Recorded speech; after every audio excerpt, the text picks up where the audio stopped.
गीता सत्संग में आप सभी का स्वागत। जहां हम भगवत गीता के दूसरे अध्याय को सूद सिर से पढ़ने जानने का प्रयास कर रहे हैं। बहुत ही इम्पोर्टेंट श्लोकों पर चर्चा जारी है। सभी की ओर से सबको प्रणाम और निवेदन कि आज के गीता सत्संग की शुरुआत करें। आशु जी, बहुत बहुत धन्यवाद। मेरी ओर से भी आप सबको प्रणाम, चरण वंदना, नमस्कार। और हम चर्चा कर रहे हैं पिछले कई दिनों से श्लोक नंबर 64, 65, 66। मैं रिक्वेस्ट करूंगा इन श्लोकों को, तीनों को, 64, 65, 66 को एक बार आप पढ़ दें और हिंदी में उसका अर्थ भी पढ़ दें। फिर इनको संक्षेप में पढ़ के कंटिन्यूटी में आगे चलेंगे। 64 से शुरू करें, राग द्वेष वियुक्तई से। जी सर। राग द्वेष वियुक्तैस्तु विषयानिन्द्रियैश्चरन् आत्मवश्यैर्विधेयात्मा प्रसादम अधिगच्छति। परंतु अपने अधीन किए हुए अंतःकरण वाला साधक अपने वश में की हुई राग द्वेष से रहित इंद्रियों द्वारा विषयों में विचरण करता हुआ अंतःकरण की प्रसन्नता को प्राप्त होता है। प्रसादे सर्व दुखानां हानिरस्योपजायते प्रसन्न चेतसो ह्याशु बुद्धिः पर्यवतिष्ठते। अंतःकरण की प्रसन्नता होने पर उसके संपूर्ण दुखों का अभाव हो जाता है और शुद्ध चित्त वाले अथवा प्रसन्न चित्त वाले साधक की बुद्धि बहुत शीघ्र परमात्मा में भली भांति स्थिर हो जाती है। नास्ति बुद्धिरयुक्तस्य न चायुक्तस्य भावना न चाभावयतः शांतिर् अशांतस्य कुतः सुखम। न जीते हुए मन और इंद्रियों वाले पुरुष में निश्चयात्मिका बुद्धि नहीं होती और उस अयुक्त मनुष्य के अंतःकरण में भावना नहीं होती। भावनाहीन मनुष्य को शांति नहीं मिलती और शांति रहित मनुष्य को सुख कैसे मिल सकता है। देखें, ये तीनों श्लोक कंटिन्यूटी में हैं। थोड़ा थोड़ा इनको हम एक बार फिर रिवाइज कर लें। पहला है राग द्वेष वियुक्त। जो राग और द्वेष से वियुक्त हो गया, उसके बारे में कहा प्रसादम अधिगच्छति। वह प्रसन्नता को, प्रसाद को, हैप्पीनेस को प्राप्त हो जाता है। ये हैप्पीनेस और शांति उसको मिल जाती है। और किन कंडीशंस में? साथ में कहा विषयान इंद्रिय चरण। और आगे कहा आत्मवश्यई विधेयात्मा। विधेयात्मा यानी जो कंट्रोलर व्यक्ति है। आत्मवश्यई, वो अपने वश में कर ले किनको? इंद्रियई विषयान, इंद्रियों से जो विषय आ रहे हैं उनकी आती हुई इनपुट को अगर कंट्रोल कर ले और कंट्रोल करते हुए राग द्वेष से वियुक्त हो जाए, फिर जो भी उसकी इंद्रियों से आ रहे हैं, अगर उसने कंट्रोल कर लिया, मन को कंट्रोल कर लिया और राग द्वेष से वियुक्त हो गया, तब कहा प्रसादम अधिगच्छति। वह प्रसाद को या शांति को, हैप्पीनेस को प्राप्त हो जाएगा। ये श्लोक नंबर 64 में है। फिर इसके आगे श्लोक नंबर 65 में कहा प्रसादे सर्व दुखा नाम हानि। यानी प्रसन्नता से, शांति प्राप्त होने से सर्व दुखा नाम, सभी दुखों की हानि, कमी हो जाएगी। अस्य, इस व्यक्ति के, ऐसे व्यक्ति के की जो के लिए जो है दुखों की, सभी दुखों की कमी हो जाएगी। ये हम समझते भी हैं कि चित्त प्रसन्न है तो दुख कहाँ? दुख है तो चित्त उपजायते। प्रसाद है, प्रसादे, हैप्पीनेस से इसके सर्व दुखा नाम हानि उपजायते, सभी दुखों की हानि उपजती है या हो जाती है या कमी हो जाती है इनकी। प्रसन्न चेत से है, प्रसन्न चित्त वाला, आशु बुद्धि पर्यवतिष्ठते, उसकी बुद्धि जल्दी ही स्थिर हो जाती है। तो होने में देरी नहीं लगेगी, वो जल्दी ही स्थिर हो जाएगी। हालांकि हमने कल ये भी कि अगर मन अस्थिर है तो उसको बराबर आने में टाइम लगता है, उसको रिकवरी में टाइम लगता है। लेकिन अगर चित्त प्रसन्न हो गया तो बुद्धि को स्थिर होने में कोई देरी नहीं लगती। ये था श्लोक नंबर 65, हमारे जीवन में काम आने वाला है। फिर श्लोक नंबर 66 में कहा, न अस्ति बुद्धि अयुक्तस्य। अयुक्त के बारे में कहा जा रहा है। कौन अयुक्त? जो योग से नहीं जुड़ा, योग से युक्त नहीं हुआ। समत्वम योग उच्यते, यानी जो समभाव में नहीं आया, योग में नहीं आया, इसकी अयुक्तस्य बुद्धि नास्ति। अब जो योग में नहीं आया, सुख दुख में एक जैसा नहीं हुआ, लाभ हानि में, जय पराजय में एक जैसा नहीं है, तो उसको कभी खुशी हो जाएगी, कभी परेशानी होगी, इसी दुविधा में वो चलता रहेगा। तो कहा अयुक्तस्य बुद्धि न अस्ति। जो अयुक्त है उसकी बुद्धि नहीं होती, यानी वो ठीक से डिसीजन नहीं ले पाएगा। न च अयुक्तस्य भावना। और जो अयुक्त है उसके पास भावनाएं भी नहीं हैं। ये इस श्लोक से पता चला कि जब हमारी बुद्धि काम नहीं कर रही तो मेरे मन में किसी के प्रति प्रेम भाव या कोई और भावना नहीं होगी। ऐसा इस श्लोक से पता चलता है। देखें, न अस्ति बुद्धि अयुक्तस्य। जो अयुक्त है, समभाव में नहीं है, उसकी बुद्धि नहीं होगी, यानी उसकी बुद्धि ठीक से निर्णय नहीं ले पाएगी, वो परेशानी में ही है। न च अयुक्तस्य भावना। और इसके साथ ही कहा, जो अयुक्त है उसके पास भावना भी नहीं होती। तो दो चीजें कौन सी हैं जो अयुक्त के पास नहीं होती? नंबर एक, बुद्धि नहीं होती। नंबर दो, भावना नहीं होती। देखिए, माइंड में बिठाएं कि अयुक्त यानी जो योग में नहीं आया, जो समभाव में नहीं आया, उसमें कौन सी दो चीजें नहीं होंगी? नंबर एक, बुद्धि नहीं होगी, यानी वो निर्णय नहीं ले पाएगा ठीक से, उसकी बुद्धि ठीक से काम नहीं करेगी, या वो अपनी बुद्धि को ठीक से उपयोग में नहीं ला सकेगा। और फिर कहा, न च अयुक्तस्य भावना। उसके पास भावनाएं भी नहीं होंगी, या वो अपनी भावनाओं को भी ठीक से उपयोग नहीं कर पाएगा। गुस्से की भावना आ गई तो बहुत ज्यादा गुस्सा आ जाएगा, प्यार की भावना आ गई बहुत प्यार आ जाएगा। तो जैसे कहा, न अस्ति बुद्धि अयुक्तस्य। अयुक्त की बुद्धि नहीं होती। ऐसा नहीं है कि उसकी बुद्धि है नहीं, लेकिन राइट टाइम पर वो उसको ठीक से इस्तेमाल नहीं कर पाएगा। ऐसे ही कहा, न च अयुक्तस्य भावना। ऐसा नहीं है कि उसके पास भावनाएं नहीं होंगी, वो भावनाओं को ठीक से, जैसे बुद्धि को ठीक से उपयोग नहीं कर पाएगा, वह भावनाओं को भी ठीक से उपयोग नहीं कर पाएगा। देखें, इन दो शब्दों के मीनिंग, यहां तक में किसी का कोई प्रश्न? न अस्ति बुद्धि अयुक्तस्य, न च अयुक्तस्य भावना। अयुक्त में दो चीजें नहीं होंगी, या इनकी कमी होगी, या वो इन दो चीजों को ठीक से उपयोग नहीं कर पाएगा। कौन कौन सी? बुद्धि और भावना। जो योग में युक्त नहीं आया हुआ, तो फिर अगर उसको गुस्सा आया, ज्यादा नुकसान कर सकता है, किसी को जोर के थप्पड़ मार सकता है, किसी को गाली गलौज कर सकता है।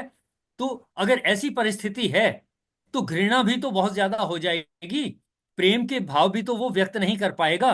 तो देखें, रिवाइज करें अपने मन में, समबडी टू एक्सप्लेन, कि जो अयुक्त है, जो योग में युक्त नहीं हुआ, उसमें किन दो चीजों की कमी हो जाएगी, या किन दो चीजों को वो ठीक से उपयोग नहीं कर पाएगा? कल वो एनीवन? पूरी मैडम बोल रहे थे कि भावनाएं तो मतलब हमेशा रहती हैं मनुष्य में, चाहे नहीं, अच्छी हो चाहे बुरी हो। कोई तो कोई लेकिन बात अब नहीं। आपने जैसे बोला तो समझ आ गया कि वैसे तो भावनाएं और बुद्धि रहती है, लेकिन उस अवस्था में जब क्रोध की अवस्था होती है, जब हमारे मन में शांति नहीं होती, तो उस ठीक, समय बुद्धि और भावनाएं काम नहीं करती, मतलब बिल्कुल रहती ठीक, तो है बिल्कुल लेकिन उस ठीक। समय काम नहीं करती। इस श्लोक से यही पता चलता है, इस आधे श्लोक से यह पता चला। जैसे कहा, न अस्ति बुद्धि अयुक्तस्य। अयुक्त के पास बुद्धि नहीं होती। ऐसा नहीं है कि बुद्धि नहीं है, बुद्धि है, लेकिन वो ठीक से उसका उस समय पर उन परिस्थितियों में ठीक से उपयोग नहीं कर पाता। ऐसे ही साथ में लिखा, एग्जैक्टली ऐसे ही शब्द हैं, न च अयुक्तस्य भावना। उसके पास भावनाएं भी नहीं होंगी, यानी वो अपनी भावनाओं को भी, कौन? जो अयुक्त है, यानी योग में नहीं आया, समभाव में नहीं आया, तो वो अपनी भावनाओं को भी ठीक से उपयोग नहीं कर पाएगा, गलत उपयोग हो जाएगा। गुस्सा है तो ज्यादा गुस्सा हो जाएगा, और किसी को गाली गलौच हो जाएगा। फिर ये भी नहीं ख्याल आएगा कि ये तो मेरा बहुत करीबी है, ये तो मेरा दोस्त है। परिवार में जो है, एक दूसरे को गाली गलौच हो सकती है, झगड़ा हो सकता है, लड़ाई मुक्कामुक्की हो सकती है, ये सारा हो सकता है। क्यों? अयुक्त हैं तो उस वक्त भावनाएं काम नहीं कर रही। ऐसा नहीं कि भावनाएं नहीं, लेकिन ठीक तरीके से भावनाओं का उपयोग नहीं होगा उस समय। जैसे बुद्धि का ठीक उपयोग नहीं होगा, ऐसे ही अयुक्त अपनी भावनाओं को भी ठीक से उपयोग नहीं कर सकेगा। देखें जरा, यहां तक इन दो शब्दों को समझने में किसी का कोई प्रश्न, कि अयुक्त के पास कौन सी दो चीजों की कमी हो जाएगी या वो ठीक से उपयोग नहीं कर पाएगा? पहली कौन सी? बुद्धि बुद्धि नहीं और काम दूसरी करेगी। भावना। बुद्धि, और दूसरी है भावनाएं। बुद्धि को ठीक से उपयोग नहीं कर पाएगा और भावनाओं को भी ठीक से उपयोग नहीं कर पाएगा, जिसको यहां श्लोक में एक्सप्रेस किया, न न अस्ति बुद्धि ही। अयुक्त के पास बुद्धि नहीं होगी, अयुक्त की बुद्धि नहीं होती या नहीं होगी। न च अयुक्तस्य भावना, अयुक्त के पास भावना भी नहीं होती। अब भावनाएं खत्म तो नहीं होती, भावनाएं तो रहती ही हैं, लेकिन श्लोक से जब हम लिंक करके पढ़ते हैं, किस कॉन्टेक्स्ट में कहा जा रहा है, वहां से मेरी समझ में आया, ये बुद्धि के खत्म हो जाने की बात नहीं है, भावनाओं के खत्म हो जाने की बात नहीं है। ये बात है कि जब हम समभाव में नहीं है, तब बुद्धि को ठीक से उपयोग नहीं कर पाएंगे, और इसी तरह से भावनाओं को भी ठीक से उपयोग नहीं कर पाएंगे। देखें जरा, किसी का कोई प्रश्न? हरिओम चलिए। जी। हाँ जी। हरिओम। हाँ जी। भावना का मतलब जहाँ पे जे ले गया है, उसके अंदर जो भावना है, राग द्वेष रहित भावना नहीं हुई, राग द्वेष युक्त भावना होगी। जिसकी बुद्धि अभी वश में नहीं है, उसकी जो भावना है राग द्वेष युक्त होएगी, राग द्वेष रहित नहीं होएगी। ये आपने बिल्कुल ठीक कहा। यानी कि वो अपनी भावनाओं को भी, क्योंकि भावनाएं भी राग द्वेष से युक्त होंगी, बुद्धि भी राग द्वेष से युक्त होगी, वो उनको ठीक से उपयोग नहीं कर पाएगा। बिल्कुल ठीक, यही मीनिंग है इस श्लोक का जो मुझे समझ में आया। ठीक कहा अशोक जी आपने। मिसेस पुरी, अगर आपका क्लियर हो गया हो तो आगे चलते हैं, नहीं तो फिर पूछ सकते हैं आप। हाँ जी, ठीक है, हो गया क्लियर। इससे अगले उसको पढ़ता हूं, इसी श्लोक के आधे हरिओम भाग जी। को। न च हरिओम जी। अभा हाँ जी, कुछ और कह रहे हैं? हाँ जी, हाँ जी। मैं ये कह रहा था भी, ये जो शांति है, शांति एक ही शांति है जो परम शांति है, जो सदा रहने वाली है। परंतु यही शांति चार भागों में डिवाइड हो जाती है। एक संसार की तरफ लगने से और एक परमात्मा की तरफ जाने से।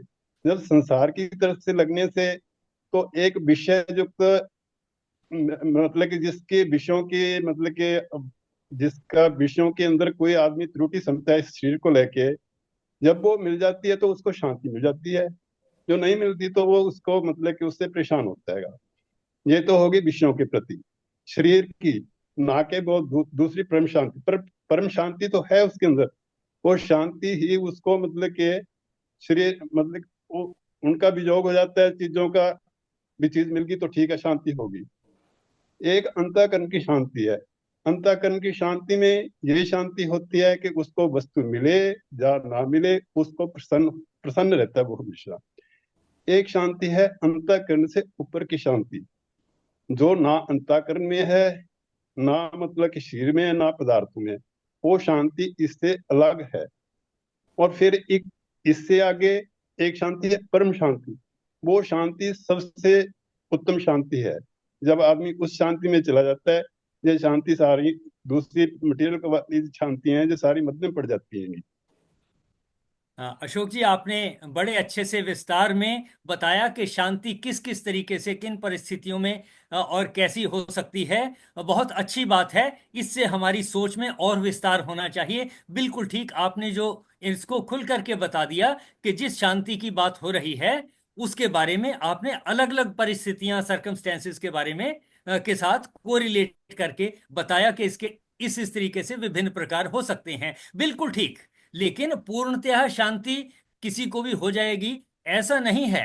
कोई अगर हम कहें कि हमेशा रहने वाली शांति, पूरे जीवन में किसी का मन शांत रहेगा, ऐसा हो नहीं सकता। हमें प्रैक्टिकली ऐसा एक भी व्यक्ति दिखाई नहीं देता। हाँ, परिस्थितियों के हिसाब से हम टाइम टू टाइम अगर कंट्रोल करके संभाव में आते रहें, इतना हो जाए तो काम चल जाएगा। यानी कि बीच बीच में लहरें तो समुद्र में आती रहनी है, लेकिन ज्वार भाटा बीच बीच में टाइम के अनुसार आता है। लहरें चलती रहनी है, तो इसी तरह से मन में लहरें चलती रहेंगी। हम बहुत बड़े बड़े ज्वार भाटे की तरह से हमारे मन में इफेक्ट ना हो, उससे हम बच सकें, तब हम कह सकेंगे कि चलिए थोड़ी बहुत लहरों के चलते भी हम समभाव में कहीं ना कहीं समत्वम योग उच्चते के हिसाब से हम वहां पहुंच गए कि समुद्र जो है, जब ज्वार भाटे नहीं आ रहे, तब हम कह सकते हैं कि समुद्र जो है वो समभाव में चल रहा है, हालांकि लहरें फिर भी हैं हमारे मन में। इसी तरह से अगर ज्वार भाटे नहीं हैं, तब हम कह सकते हैं छोटी मोटी चीजें तो इनपुट के आने के साथ थोड़ी हलचल तो चलती ही रहेगी, पूर्णतया शांति नहीं हो सकती। ऐसा प्रैक्टिकली देखा नहीं हमने कोई भी व्यक्ति। देखें जरा इसके बारे हाँ में किसी को कुछ हाँ और जी, कहना वो है? जो श्लोक इसी अध्याय में 29 नंबर श्लोक है। आश्चर्यवत् पश्यति कच्चिदेन आश्चर्यवद् वदति तथैव आश्चर्यवत् चैन मन्यः शृणोति श्रुत्वापि एनं वेद न चैव कच्चित्। कोई उस शांति को बिरला ही उसको अनुभव करता है, और कोई उसको मतलब के अनुभव करके उसको पुकार नहीं सकता है। कोई दूसरा ही पुकारता है जो अनुभव कर रहा होगा होता है। कोई उसको सुनता है और सुन करके भी उसको पता नहीं लगता है ये क्या है। वो शांति ऐसी है, वो हर एक की समझ में नहीं आएगी, हाँ पर है अशोक जी, ठीक है, आपने जो है विस्तार सभी, बताए बिल्कुल ठीक है है। सभी के अंदर, पर है सभी के अंदर, क्योंकि उसको महसूस नहीं होता है। वो गौण रूप से हर एक के अंदर रहती है। ये ठीक, मैं आपकी इन बातों से सहमत हूं। ये ठीक, इन्हीं के चलते हमें देखना है कि ये सारे श्लोक हमें और किस तरह से समभाव में आने के लिए कैसे मदद करते हैं। एक एक चीज को हम धीरे धीरे समझ रहे हैं। अच्छा हुआ आपने कई चीजों के बारे में विस्तार बताया, थैंक यू। हाँ जी, और किसी का कोई विचार? चलिए इससे आधे अगले भाग को, श्लोक के अगले भाग को पढ़ता हूं। न च अभावयतः शांति, जिसके पास भावनाएं नहीं हैं, या जिसकी भावनाएं कंट्रोल में नहीं हैं, या जो अपनी भावनाओं का ठीक उपयोग नहीं कर रहा है या नहीं कर सकता है, उसके पास क्या नहीं होगा? शांति नहीं होगी, पीस ऑफ माइंड नहीं होगी। और फिर आगे कहा, अशांतस्य कुतः सुखम, जिसका मन अशांत है वो सुखी कहाँ, उसको सुख कहाँ, ऐसा कहा गया। तो ये जो यहाँ शब्द भाव की बात, भावनाओं की बात की गई और बुद्धि की बात की गई, ये सारी बात हो रही है कि न अस्ति बुद्धि अयुक्तस्य, अयुक्त के पास बुद्धि नहीं होती, यानी वो अपनी बुद्धि का ठीक से उपयोग नहीं कर सकता, क्योंकि हलचल में है, समभाव में नहीं है, राग द्वेष में बंधा है, तो उसकी बुद्धि भी राग द्वेष में रहेगी, वो उसको ठीक से इस्तेमाल नहीं कर पाएगा।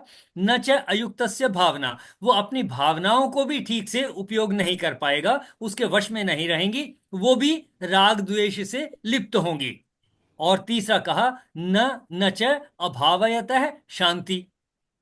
अब कहा कि जिसकी भावनाएं कंट्रोल में नहीं हैं, जिसकी भावनाएं भी विचलित हैं, जिसकी भावनाएं समभाव में नहीं हैं, जिसकी भावनाएं योग में नहीं हैं, न च अभावयतः, ऐसा समझ में आया इससे? ऐसा नहीं है कि भावनाएं होंगी ही नहीं, हैं, लेकिन उसके ऊपर कंट्रोल नहीं है, हलचल चल रही है, उसको शांति नहीं होगी। ऐसे व्यक्ति को, जो अपनी भावनाओं को ठीक से उपयोग नहीं कर सकता, तो उसको जो है शांति भी नहीं होगी। और आगे कहा, अशांतस्य कुतः सुखम, कि जो अशांत है, जिसका मन अशांत है, जिसके मन में समभाव नहीं आया है, कुतः सुखम, उसको सुख कहाँ होगा? तो यहां अगर हम फोकस करें, अपने आप से पूछें कि सुख किसको होगा? सुख उसको होगा जो शांत है, जो अशांत नहीं है। अशांतस्य कुतः सुखम, तो फिर जो शांत है उसके पास सुख होगा। और इससे पहले की जो बातें कही, न च अभावयतः शांति, जिसके पास, जिसका कंट्रोल उसकी भावनाओं के ऊपर नहीं है, उसके पास शांति नहीं रहेगी, बात बात में झगड़ा करता रहेगा, कंट्रोल नहीं कर पाएगा। अभी पल पल में अभी खुश है, एक सेकंड में जो है गुस्से हो जाएगा, नाराज हो जाएगा, गाली गलौच हो जाएगी, मुश्किल हो जाएगी। और इससे पहले कहा, न च अयुक्तस्य भावना, जो समभाव में नहीं है, उसकी भावनाएं कंट्रोल नहीं होंगी। और न अस्ति बुद्धि अयुक्तस्य, जो योग में नहीं है, उसकी बुद्धि भी ठीक से काम नहीं करेगी। यानी कि हमें सुख प्राप्त करने के लिए क्या जरूरी बातें यहां से समझ में आई? युक्त होना है, अयुक्त से बचना है। हमने क्या होना है? युक्त होना है। किससे युक्त होना है? योग से युक्त होना है। समत्वम योग उच्यते। तो इस पूरे श्लोक से पता चलता है कि अगर हम समभाव में नहीं आए तो हमारी बुद्धि ठीक से काम नहीं करेगी, हमारी भावनाएं ठीक से काम नहीं करेंगी, भावनाएं ठीक से काम नहीं करेंगी तो शांति नहीं होगी, शांति नहीं होगी तो सुख नहीं होगा। अल्टीमेटली ये रिजल्ट हमें पता चले। और अगर मैं सुख चाहता हूं तो मुझे अपनी बुद्धि शांत चाहिए। बुद्धि शांत हो गई, और बुद्धि शांत के लिए भी अयुक्त युक्त होना पड़ेगा, योग से युक्त होना पड़ेगा। यानी कि अगर मैं योग से युक्त हो जाऊं तब इन चीजों की प्राप्ति होगी। नंबर एक, बुद्धि पे कंट्रोल हो जाएगा। नंबर दो, भावनाओं पे कंट्रोल हो जाएगा। और नंबर तीन, भावनाओं पे कंट्रोल होने से शांति मिलेगी, और शांति मिलेगी तो सुख मिलेगा। देखें जरा इस श्लोक से हमें किन चार बातों का पता चलता है। अंत में कहा अशांतस्य कुतः सुखम। जो अशांत है उसको सुख कहां? यानी शांति के लिए सुख के लिए क्या चाहिए? शांति चाहिए। सुख के लिए शांति चाहिए, और शांति के लिए भावनाओं भावनाओं पर कंट्रोल चाहिए। अच्छा, न च अभावयत है शांति। शांति के लिए भावनाओं के ऊपर कंट्रोल चाहिए, या भावनाओं में संभाव चाहिए। और दो चीजें अयुक्त के बारे में, जो योग से युक्त नहीं हुआ, उनमें कमी किस चीज की? बुद्धि पे उसका बुद्धि ठीक कंट्रोल नहीं हो पाएगा, भावनाओं पे कंट्रोल नहीं हो पाएगा। तो फिर क्या चीज है अल्टीमेटली जरूरी? योग से युक्त होना। यानी अगर हम योग से युक्त हो जाएं, समभाव में आ जाएं, तो क्या क्या रिजल्ट होंगे? नंबर एक, हमारी बुद्धि भावनाओं का बुद्धि ठीक से काम करेगी, हम बुद्धि से ठीक से काम ले सकेंगे। दूसरा, भावनाओं पे भावनाएं करना ठीक से काम करेंगी, हम उनसे काम ले सकेंगे। तीसरा, ऐसा हो जाने से शांति प्राप्त हो जाएगी, और शांति प्राप्त होते ही सुख भी प्राप्त होगा। देखें जरा, कोशिश करें कहां तक हम इस श्लोक को समझ पाए। और वास्तविक सुख हमारा प्रभु के चरणों में ही है, भगवान की भक्ति में ही है। देखें यहां कहीं पर कोई शब्द ऐसा नहीं कहा जहां लिखा हो भगवान की भक्ति से सुख मिलेगा। यहां लिखा है, मैं फिर रिपीट करता हूं, फोकस करें जरा शब्दों के ऊपर। लास्ट में कहा अशांतस्य कुतः सुखम। जो अशांत है, जिसका मन अशांत है, उसके पास सुख कहां? यानी सुख के लिए मन का शांत होना जरूरी है। ये एक बात पता चली। और इससे पहला है न च अभावयतः शांति। जिसका अपनी भावनाओं पर कंट्रोल नहीं है, उसको शांति प्राप्त नहीं होगी। टिक्का ध्यान कितने दें, कराएगी? भावनाओं के ऊपर अगर कंट्रोल नहीं है तो शांति प्राप्त नहीं होगी। इससे पिछला है, उसमें दो बातें हैं। अयुक्त के पास बुद्धि के ऊपर ठीक कंट्रोल नहीं है, भावनाओं के ऊपर ठीक कंट्रोल नहीं है। तो शांति को प्राप्त करने के लिए इस श्लोक से पता चला कि युक्त होना पड़ेगा, अयुक्त नहीं। अगर युक्त हो गए तो बुद्धि ठीक से काम करेगी, और भावनाएं ठीक से काम करेंगी। और अगर भावनाएं ठीक से काम कर रही हैं तो शांति प्राप्त होगी। कोई परमात्मा को मिलने या ना मिलने की बात नहीं कही। और अगर हमें शांति प्राप्त हुई तो सुख भी प्राप्त होगा। देखें, इन चार भागों में बांट करके सोचें इस श्लोक का अर्थ, कि सुख हमें। यहाँ पे हरिओम जी, हाँ जी। यहाँ पे भी तो जो हम कह रहे हैं कि सुख प्राप्त होगा अगर हमारी भावनाएं कंट्रोल में होंगी, बुद्धि कंट्रोल में होगी, तो जो सुख प्राप्त होगा, ये जो सुख है फिर ये क्या, कौन सा सुख है? संसारिक सुख? देखें, सांसारिक सुख में हम आमतौर पे कहते हैं कि मेरी इच्छाओं की पूर्ति होगी तो सांसारिक सुख हो गया।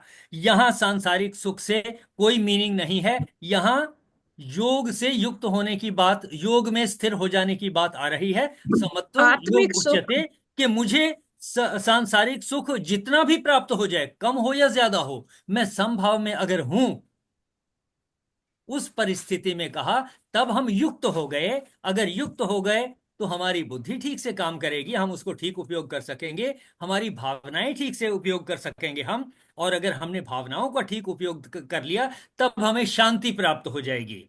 और शांति यानी मन शांत हो जाएगा, मन में उथल पुथल से हम बच जाएंगे। और अगर उथल पुथल से मन में बच गए, शांत हो गए, तो यही सुख है। तो उसका जो रिजल्ट होगा, यानी हमारे मन की अगर उथल पुथल रुक जाए, तो जो परिस्थिति, जो स्टेट ऑफ माइंड होगी, उसको सुख कहा जाएगा। फिर से सुने इस बात को, न च अभावतः शांति। अगर ये तो कहा कि भावनाओं के ऊपर अगर कंट्रोल नहीं होगा तो शांति नहीं होगी, लेकिन अगर भावनाओं पे कंट्रोल होगा तो शांति होगी। और फिर कहा अशांतस्य कुतः सुखम, यानी जो शांत हो गया, जिसका मन शांत हो गया, उसको सुख प्राप्त हो गया। यानी कि मन शांत होने से जो जैसा हमें महसूस होगा, उसको सुख कहा गया है। तो सुख की डेफिनेशन यहां से हम कह सकते हैं कि अगर हम योग से युक्त हुए, तब हमारी बुद्धि ठीक से काम करे, और साथ ही हमारी भावनाएं भी ठीक से काम करें, समभाव में रहें, और तब जो हमारी परिस्थिति होगी मन की, वो होगी शांति की। उस शांत परिस्थिति में जो ओवरऑल हम महसूस करते हैं, उसको सुख कहा। इसमें कहीं सांसारिक सुख के साथ इसको नहीं जोड़ा, या किसी लौकिक पारलौकिक सुख के साथ नहीं जोड़ा। ये यहीं का है कि जो परिस्थिति हमारे मन में होगी, उन्हीं के बारे में बताया कि किसको सुख कहा, किसको शांति कहा। देखें जरा। सर मतलब मन की शांति हुई ना फिर, आत्मिक बिल्कुल ठीक, शांति हो गई, बिल्कुल शांत हो ठीक, जाएगा आत्मिक है ना। शांति हो गई। बिल्कुल ठीक आपने कहा। संभाव किसको संभाव में समत्व की आना है? भावना मन। प्राप्त हो जाएगी। हाँ हाँ जी, जी। समत्व का भाव हो जाएगा हमें। बिल्कुल समत्व में आए। तो कौन समत्व में आया? मन ही समत्व में आ गया। मन को समत्व की बात समझ में आ गई, और मन को समत्व की बात समझ में आ गई, समभाव में आ गए, तो हम युक्त हो गए। युक्त होने से कौन कौन से फायदे हुए? दो, बुद्धि ठीक से उपयोग कर सकेंगे, अपनी भावनाओं को ठीक से उपयोग कर सकेंगे। और अगर भावनाओं को ठीक से उपयोग कर लिया, फिर क्या फायदा होना है? तब जो परिस्थिति होगी, उसको कहेंगे शांति।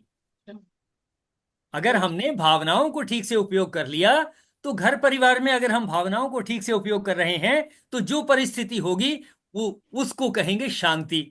और उस परिस्थिति में जो ओवरऑल इफेक्ट है, उसको कहेंगे सुख। तो सुख की डेफिनेशन यहां से हमें पता लगती है। सुख के लिए हमें कहीं ये ढूंढने की जरूरत नहीं है कि किसी की नौकरी लगी या नहीं लगी, पैसे मिले या नहीं मिले। जिसको मिले वो भी दुखी हो सकता है, जिसको नहीं मिले वो भी सुखी हो सकता है।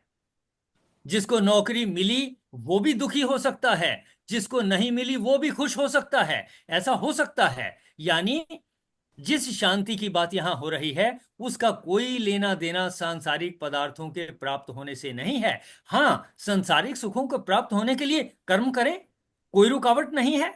जैसा कर्म करेंगे उसके अनुसार फल की इच्छा, फल पे फोकस ना करें, समभाव में रह करके कर्म करें। फिर जो भी रिजल्ट मिल जाएगा, नहीं ठीक मिलता दोबारा कर्म कर लें, दोबारा एफर्ट कर लें। और जब कोई चीज मिल जाए, तब मन शांत हो जाता है। ये एक छोटी सी चीज मैं दिखाता हूं। ये एक लेजर टॉर्च है मेरे पास। ये इसके सेल खराब हो गए 2-4 दिन से, तो मन थोड़ा अशांत था। आज बाजार गया तो वहां से पूछा, हाँ जी ये सेल कितने के हैं? कहने लगा कितने चाहिए? मैंने कहा 3 दे दो, 5, 7 दे दो। कहता पत्ता ले लो 10 का। मैंने कहा कितने का है? कहता 70 रुपए का। मैंने कहा दे दीजिए, पत्ता दे दीजिए। पत्ता मिल गया, मैंने आकर के लगा दिए। पहले चला नहीं, मन अशांत रहा। जब चल गया, मन शांत हो गया। अब ये याद भी नहीं आता। ये जो परिस्थिति है, डामाडोल की परिस्थिति, हम सबके साथ किसी ना किसी इनपुट के साथ जुड़ी हुई है। तो यहां जो बात कही, अयुक्त, यानी हमने युक्त होना है। किसके साथ? योग के साथ युक्त होना है, समभाव में आना है। समभाव में अगर आ गए, तब बुद्धि, अब जैसे ये हो गया, समभाव में आ गया, मैं, मेरा काम बन गया।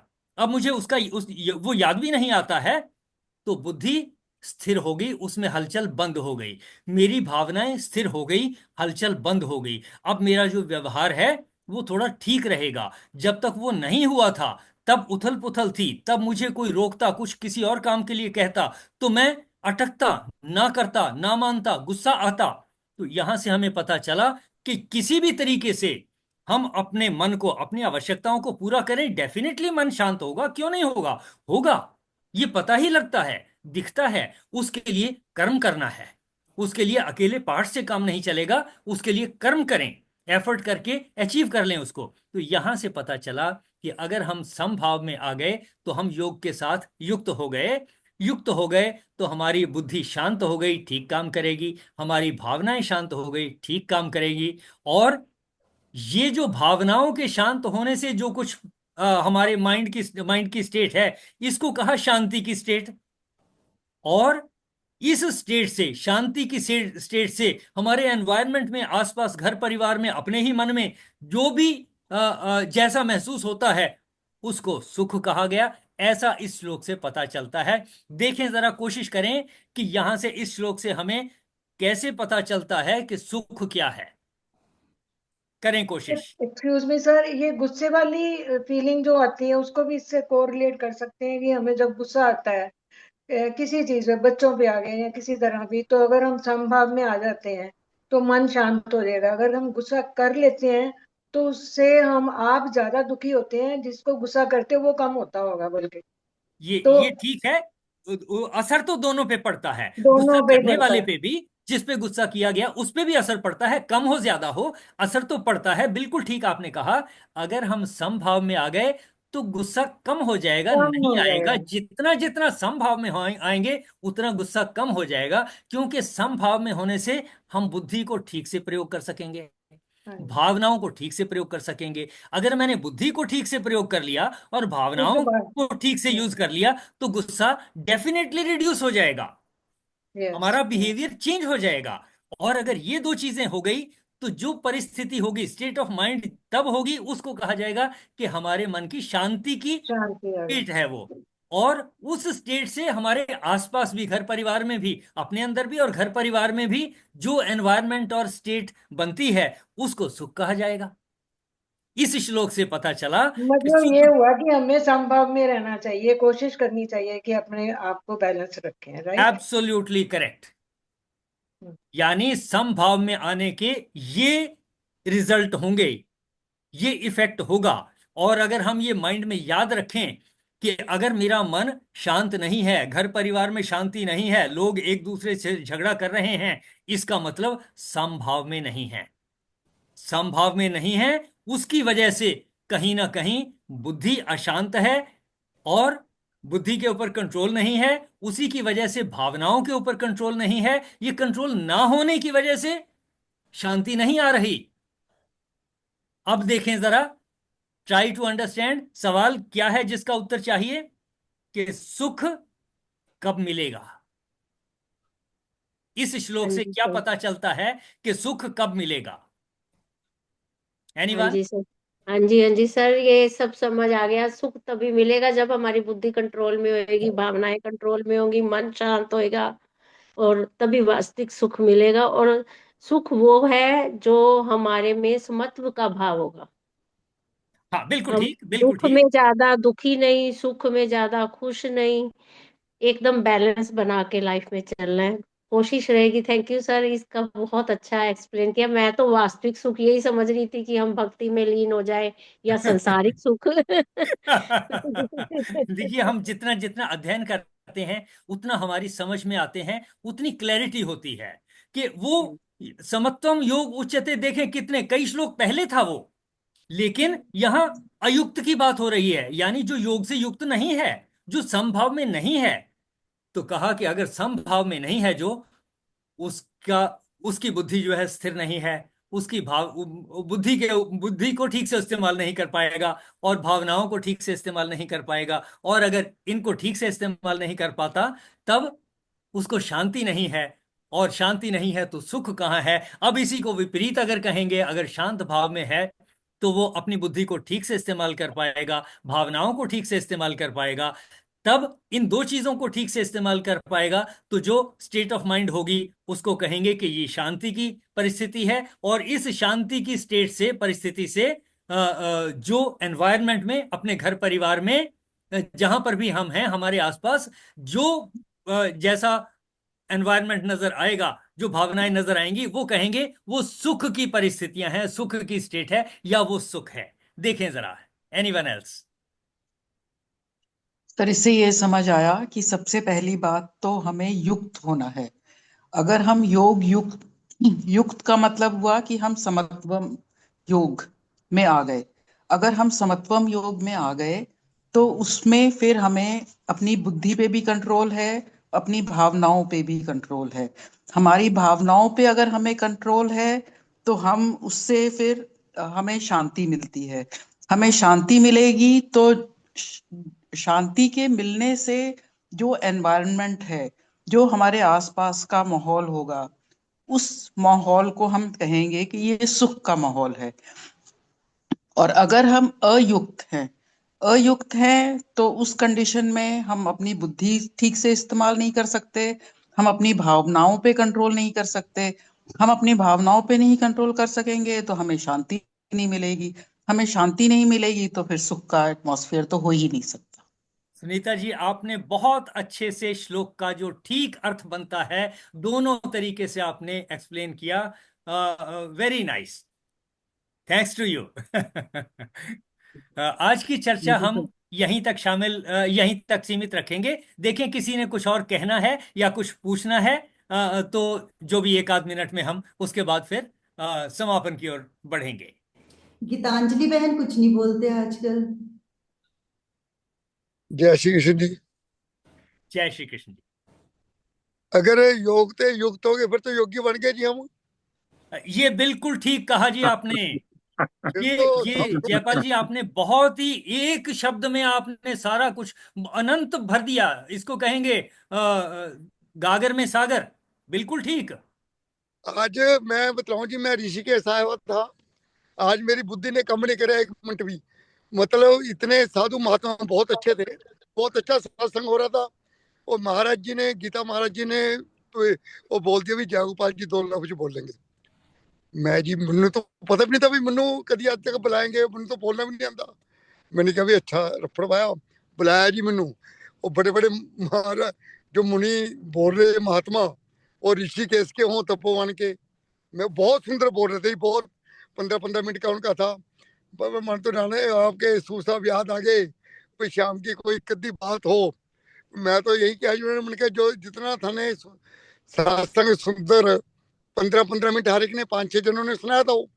मैंने कहा इतना सुंदर सत्संग उन्होंने सुनाया, सुना सबका बहुत सुंदर, सुना ही सुंदर था। तो उन्होंने एक बात कही भी अगर सत्संग सुन लिया ना, जो हमें चंद ये तपता है सूरज, इसका शाम तक इंतजार करने के बाद चंद्रमा मिलता है और ठंडक पहुंचाता है। और एक कल्प वृक्ष है, उसकी भी हमें जरूरत नहीं सत्संग सुनने के लिए, जो सच आपने सत्संग हो रहा है ना। और तीसरा एक और क्या बताया, तीसरा नहीं, गुरु सारा कुछ कर देता है। नहीं गुरु एक और 3 बातें कही थी उन्होंने।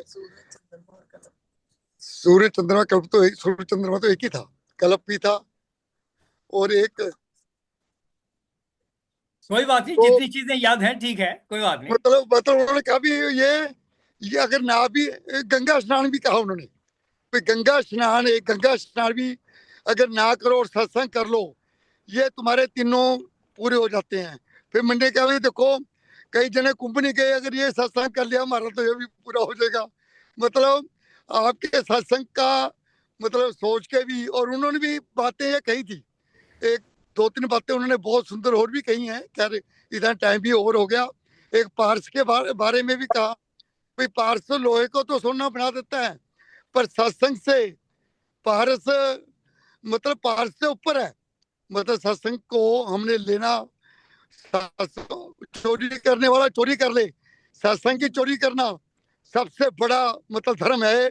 कोई सत्संग की चोरी कर ले, सत्संग होते हुए की मतलब सूद साहब जितना सुनाते हैं, यही सूद साहब की चोरी कर लेना, यो नहीं मालूम मुकने का। जय कृष्ण जी। बस यही मैं अपना सत्संग सुनाने के लिए कह दिया। बस आपकी बातें सुनी बहुत, क्योंकि एक चर्चा बहुत हो चुकी थी इस पे, पर मैं तो यही कह रहा था फिर तो योग्य बन गए। बस आपकी चर्चा में तो यही था आज का। तो बस ये बहुत ये धन्यवाद। बिल्कुल ठीक बात कही जयपाल जी आपने। अगर हम योग से युक्त हो गए तो योगी बन गए। बिल्कुल ठीक कहा आपने। इसी का प्रयास है। इतने सारे श्लोकों में हमने यही सीखा इसी को कई कई तरीके से अलग अलग शब्दों में हमने श्लोक पढ़े, सुने, डिस्कस किए, समझा, और आपने तो एक लाइन में समराइज कर दिया कि ये इसमें हो गए तो हम योगी हो गए। फिर बिल्कुल ठीक। चलिए आज इसी के साथ समापन की ओर बढ़ेंगे और कल अगले श्लोकों के साथ चर्चा जारी रहेगी। ओम पूर्णमदः पूर्णमिदं पूर्णात् पूर्णमुदच्यते पूर्णस्य पूर्णमादाय पूर्णमेवावशिष्यते। ओम शांतिः शांतिः शांतिः।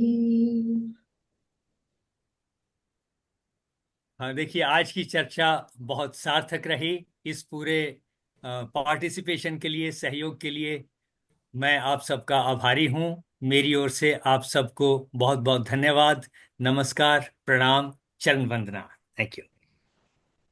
सभी की ओर से सर को भी चरण वंदना और आभार। कल मिलते हैं अगली चर्चा के साथ। Thank you everyone.